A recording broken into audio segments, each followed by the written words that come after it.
selengkapnya kita ingin berbincang dengan Ketua Umum dari BMSI. Bukan, saya Koordinator Wilayah Jabodetabek BMSI. Baik, boleh perkenalkan diri Mas sebelumnya, mohon maaf.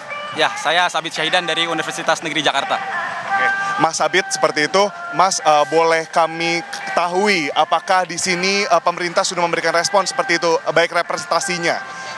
Belum ada sama sekali, kita pengen ada yang menemui kita sebetulnya, cuma sampai saat ini tidak ada satupun pihak dari istana ataupun pemerintah yang menemui kita selaku massa aksi, makanya kita memutuskan untuk bertahan sampai ada pihak pemerintah yang menemui kita, begitu Mas. Baik, mungkin boleh disampaikan kembali Mas penegasan tuntutan pada hari ini apa saja, dan sekarang aktivitas dari mahasiswa sendiri sedang menunggu apa sih Mas sebenarnya? Tuntutan kita sederhana, cuma ada 3 dan betul-betul terfokus terhadap isu PPN ini. Yang pertama, kita mendesak Presiden untuk mengeluarkan Perpu yang membatalkan PPN 12%. Yang kedua, kita mendesak pemerintah untuk berhenti memeras rakyat, begitu. Yang ketiga, kita mendesak pemerintah untuk mengoptimalkan dana dan pengelolaan APBN. Gitu. Baik, Mas, ini sendiri kan sudah berjalan dari tadi sore seperti itu.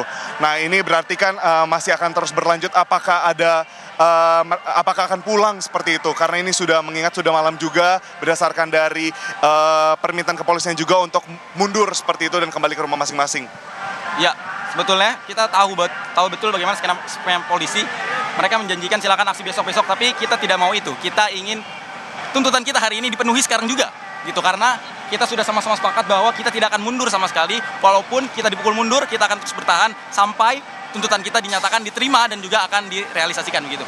Mas, sebagai mahasiswa sendiri sebenarnya melihat urgensi dari PPN 12% ini apa sih, Mas?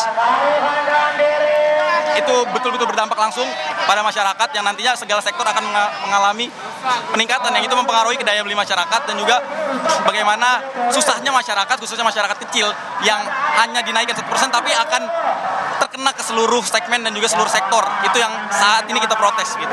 Terakhir Mas, mungkin untuk sorotan dari kajian yang dilakukan oleh, di sini kan sebagai koordinator wilayah melihat di beberapa kampus, apa yang menjadi sorotan dari kajian tersebut, Mas? Yang jadi sorotan adalah bagaimana pemerintah pusat ataupun presiden ini diberikan kesempatan sebetulnya untuk mengeluarkan Perpu dalam bentuk untuk mengetes bagaimana keberpihakan mereka terhadap rakyat. Hari ini kita tekan itu, bagaimana Pak Prabowo yang baru saja dilantik, apakah betul-betul dia memihak kepada rakyat. Makanya kita tunggu responnya sampai malam dan kita tidak akan mundur sedikit pun, begitu Mas.